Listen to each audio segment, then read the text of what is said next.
All right, guys, fire away. Well, Patrick, how have the last 48 hours been for you? And congratulations. Yeah.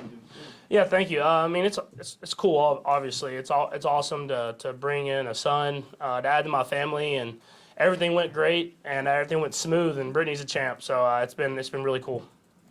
Can you give us some insight on the bronze and kind of theme going here and Yeah. where all that comes from? Yeah, when me and Brittany, when we had Sterling, we didn't know if it was girl or boy at first, so we started thinking of girl and boys' names, and we wanted to obviously them to have that connection and them to be brother and sister forever. And so obviously I've always wanted to do Patrick Mahomes III. I've thought about that since I was literally like 5-6 years old, and I always thought it was going to be Trey as the third because you hear a lot of people doing that. And my brother Jackson, whenever we were trying to find something that was a little unique and different, he said, "What about bronze? It fits perfectly with Sterling," and we went with that, and I think it works out well. And he can have his own thing now, where he's not Patrick, he's bronze, even though he's Patrick. And then Sterling and bronze can have that connection moving forward. Patrick, how much do you think that meant to your dad, just to kind of keep that going? Hey man, he was emotional for sure. I mean, my dad, as he's gotten older, has gotten a little bit more emotional, I think, as all of us do. And he was here this weekend, so it worked out perfectly that my family got to see him before they left and went back to Tyler. And so it was cool to see him, and my grandpa was here and my grandma on my mom's side. So I had a lot of family in, so it worked out perfectly that weekend.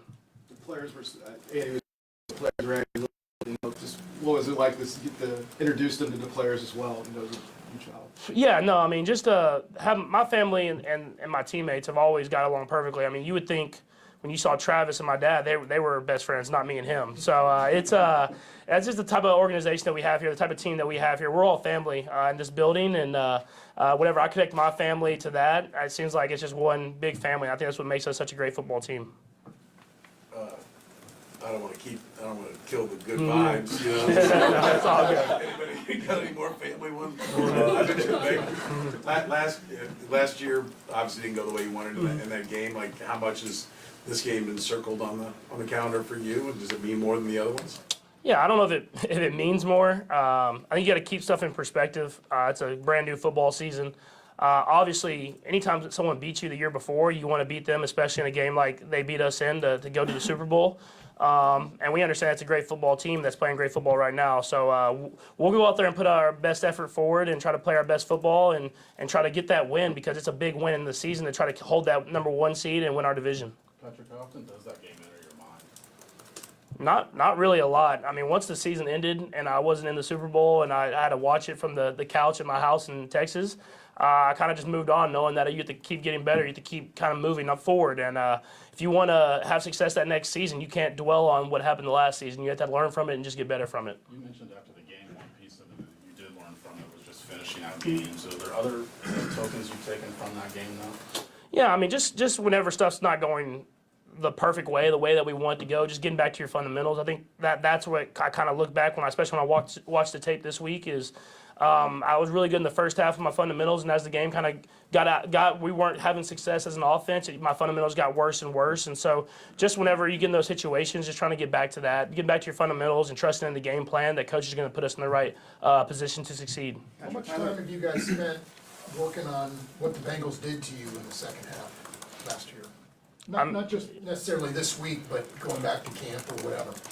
I mean, not a ton. I mean, we work on all different type of coverages, and I mean, it wasn't like they did anything that was that much different from the first half than they did in the second half. They put a little bit more man coverage than they did in the first half. They made some adjustments of trying to be in the right spots. But at the end of the day, we have to execute at a high level, and I trust that our guys are going to win versus man coverage. And if I can execute and throw the ball in the right spot, we'll find ways to have success. So just kind of like I said, getting back to the fundamentals and getting back to just being who I am. Patrick, their receiver Tyler Boyd compared you and Joe Burrow to the old Brady Manning rivalry. Just when you hear something like that and looking at Joe, just what a competitor is he compared to you guys and your little rivalry here? Yeah, I mean, I have a ton of respect for Joe. I mean, he's a great football player, but he's a competitor, like you said. I mean, those are the guys that win in this league, or guys that compete. And so, I mean, I hate to compare to Brady and Manning because they won so much and put up so many stats, and I feel like that's something that you do at the end of your career when they look back and see all the success that you have. But I know it's just like a lot of these guys. I know I'm gonna play this guy for a long time. He's a great competitor, so he's gonna be a great football team for a long time, and we're gonna have games like this. And so I just try to go out there and win the week, and I know he does the same. And we see what happens at the end of the week, and you move on to the next. Patrick, on a non-Bengals question, Patrick, I know early in the year you were talking about how much you thought maybe you would use your legs more as the season moves along. With the new receivers, I just wonder how much are you sort of anticipating getting out of the pocket a little bit more and obviously using that to your advantage? Yeah, I honestly don't think about running until like I have to. I think that's a good thing and a bad thing. But I try to do whatever I can to throw the ball down the field. But with all the coverages that we're getting, and they're trying to take away guys and man coverages and putting people out there to stop all the receivers that we have, it's kind of opened up those lanes. Yeah, I just try to use them whenever it's there and not try to overdo it. I know they had a good plan last year where they were kind of spying me, the Bengals did, so I'll have to make sure I account for that as well. But it's just trusting your guys up front to protect, and then us making plays downfield, and I'll give those guys chances too. Even with your fundamentals, is it still more fun to throw out of the pocket than the traditional 3-step, 5-step and get it out of your hands? I don't know. As I've gotten older, I've started to like throwing from the pocket more. So I don't know if it's just because I've gotten a little bit older and understand a little bit more. But when I was younger, I'd like to scramble around and make a ton of different throws, and I can still do it. But if I can throw from the pocket these days, I'm just gonna throw it from there. Patrick, you mentioned not dwelling on things earlier. Sky Moore had a difficulty getting the drop on the punt, and you know, you could hear the crowd kind of got after him a little bit. You guys on offense still went right to him. Is that something that you saw that and said, I'm going to get him into the game? And he obviously had a very good game then catching the ball. Is that something you said? Does Andy say that to you? Is it Eric, somebody talking in your headset saying, let's get him involved and get the ball, or did it just work out that way? I think it just worked out that way, but I think EB and Coach Reed do a good job of whenever stuff like that happens, scheming up stuff or calling those plays that might have him as one of the primary options. I just go through my reads and throw it to the guys that are open. I mean, that's the thing in this team is we're not dwelling on that. We know the guys here are competing. They're doing whatever they can to put everything on the line. And if something happens bad, we know the next time you get a chance, you're gonna make a play happen. And that's what great teams do, and that's what great players do. You mentioned, Sam, maybe losing some fundamentals at the end of the second half last year in that game. Is that something you feel while it's happening, or something you see on tape? Do you have any safeguards, someone watching to kind of give you a little cue to say, look out for this if that's happening during a game?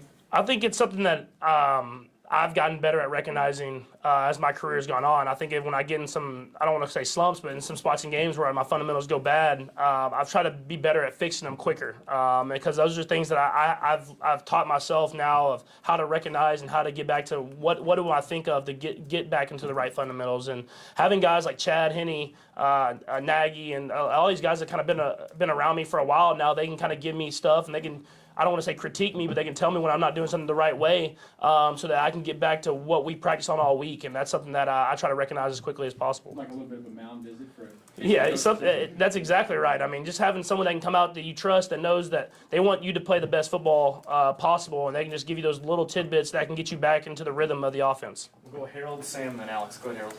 Patrick, this year with the Bengals, is there anything differently, or is it more of the same you see with the Bengals defense and what you're about to face this weekend? Yeah, I mean, I think it's a really good defense. It's a really good entire unit of defense. They're well coached.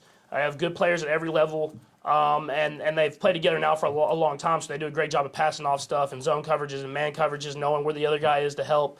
And so, I mean, they're a well-coached unit. We know it's a great challenge for us, and we're just going to go out there and try to execute at a high level. And it'll probably be a lot of tight window throws, and guys are going to have to make plays, and that's what happens when you play a great football team. It's just going to be a tightly contested game.